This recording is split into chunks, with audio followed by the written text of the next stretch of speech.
Hi Scorpio, thanks for joining me for your February 2018 forecast. I have been eclipsed in a new deck. It's the Thoth deck by Aleister Crowley. I was inspired in a reading with a client several months ago, and I just thought I need to own this Magical Masters deck and concept and work of art in my life. So I have it. It's beautiful. I'm getting some intense messages. It's eclipse season, so it's a powerful time. It's time for reinvention. It's time for reset buttons. So let's see what's in store for you. I'll be shuffling during the astrological session. And let's begin, because in February, we're just coming out of our full moon, our blue moon, super moon, total lunar eclipse on the 31st. 11 degrees of Leo, and this impacts the career sector for you, Scorpio. And there are big changes occurring for you in your career, in your status, in your title of life. Some of you are ending the surname or what you're calling yourself, and that could apply to work and career. It could also apply to your marriage. And I know the 10th house isn't marriage, but I'm hearing name changes as well. So you're closing the door on some form of how you used to do work or how you are seen in career. And you're getting ready for the next batch of eclipse in February. So on the 10th, Venus enters Pisces. And in between the water and fire of our eclipse, we have all of this water, or I'm sorry, the air and fire of the eclipse. We have all of this water energy that is emotional and is impacting your 5th house of true love and romance. And with Neptune stationed in Pisces, when Venus gets there on the 10th, you want to take your time discerning the love interests, the romantic potential dating partners. You're going to be attracting people easily. You have an attraction to you. But Neptune is the rose-colored glasses. And Neptune wants to give everyone the benefit of the doubt and might not be seeing things too clearly when it comes to choosing the best partners for you. Yes, Venus will be attracting the right people to you, but you have Neptune kind of blurring the vision a little bit. So take your time. There's nothing saying that if you meet someone in February, you have to establish where you stand with them by the end of February. It's a short month. Give it a minute. And this could really work out for you. This is a true love and romance sector. It's the relationship with your children that gets the smoothed over approach of Venus. It's your creative entrepreneurial endeavors. It's your risk-taking and playhouse, your leisure and pleasure sector. And you've got the planet of beauty and love and romance sitting in there. Get creative this month of February.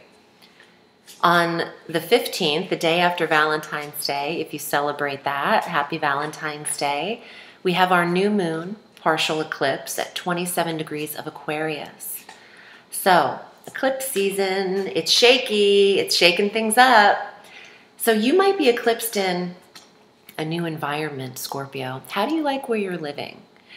Are you comfortable there? This is about comfort and a reset button if you're not comfortable. Clearing out energy in the environment. You want to get rid of anything old and outdated. If you haven't worn something in a few years, it's time to get rid of it. And clear the house clean and clear the house of dust and old energy. And clear out the utensil drawers and every little cabinet if you can, because this is like a sweeping of the home sector, this eclipse. And some of you are just literally relocating into a new environment. Some of you have your mothers living with you. I mentioned that in Sagittarian's forecast. They had something similar in another area. But you could be eclipsed in a living situation where you are helping mom if you have your mother around, because the 4th house governs the connection you have with your mother. And this is an emotional time, like I said. We have a lot of planets transiting into the sign of Pisces, which could be very watery, nebulous energy, dreamy energy, living in the clouds, living under the bubbles, living in the bathtub. But you want to stay as clear as you are when it comes to driving the vehicle. What you do with your physical body is important when we are eclipsed. Just use caution in everything that you're doing. Be present in your experiences, whether that be driving. We get in cars and we just are used to doing them, but in February, are used to operating them. But in February, there might be a need for paying attention to everything you're doing. Is the car in neutral or is it in park? Oh, this is so crazy. Just the other day, a woman, I saw the craziest shit happen.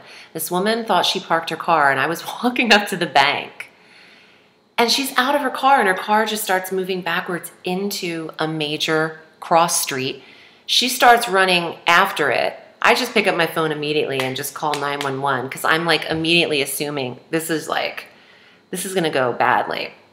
It didn't go great.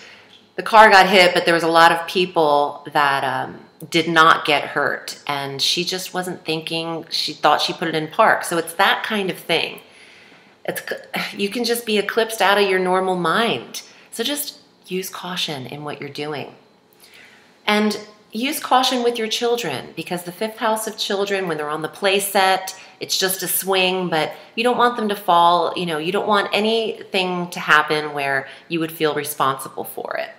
So tread lightly. On the 17th of February, Mercury enters Pisces, meeting Venus and Neptune. So this communication planet in this dreamy romance sector, this is great for online dating. You could be swept off your feet. Someone could be telling you everything you want to hear. But is it the right person? So just discern throughout the whole month. Don't put a ring on it just because it feels amazing, and I'm sure it will. Just give this a minute. Give this into like spring. You want to make sure this is a legitimate connection, because you'll have a lot coming towards you. Your fifth house is like, you'll be fighting them off, actually. So if you're single, this is huge. If you're not, your relationship deepens, and it could be that you have a more lighthearted approach to your relationship or marriage, so it feels like you're dating again. The sun, the next day on the 18th, enters Pisces. So the sun, Mercury, and Venus, and Neptune in the fifth house of pleasure? Sure. I'll take it, right? Scorpio and Scorpio rising, this is a beautiful house and sector for you. Please watch your ascendant and your moon sign. Your ascendant sign is extremely important, and it depicts your chart. So your forecast is more accurate when you watch your ascendant. So watch all of them. Now you have Jupiter in your sector. One thing Jupiter is doing for you is expanding you and your awareness and your luck and the abundance of your life. He can also expand the waistline. So please watch the diet, keep your physical fitness in check throughout the remainder of the year. But Jupiter is also trining all of these planets that are placed in water in Pisces, because he's in Scorpio in your first house. So this is adding an expansive energy to the fifth house of romance as well. Scorpio is dating. Scorpio is going to meet somebody. If you're single and wondering why this isn't happening to you, it's going to happen. Just get out of your house in February. It's all aiming in your direction. Let's see what your cards are for the month. They're thoroughly shuffled. And before I pull them, if you'd like to read with me, I read all through the week. You can book your session at audreyalison.com via PayPal. And I wanted to take a moment.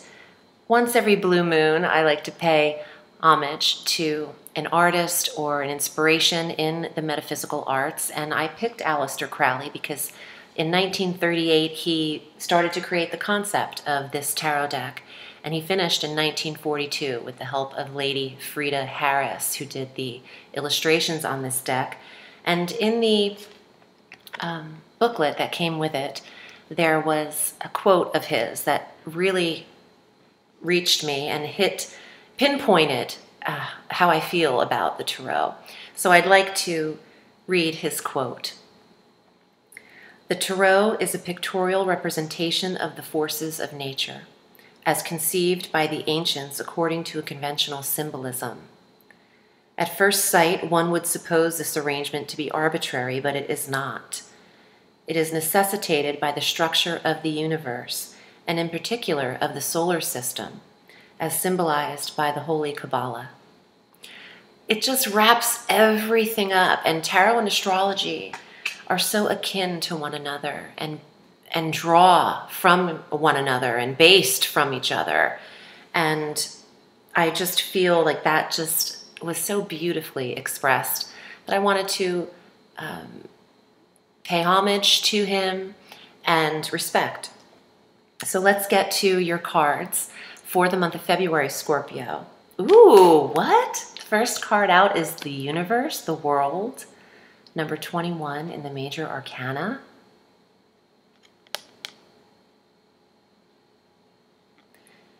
Wow, that's some beautiful energy. And it's the card of completion and goal completion, success, a full roundabout accumulation of well-being and success.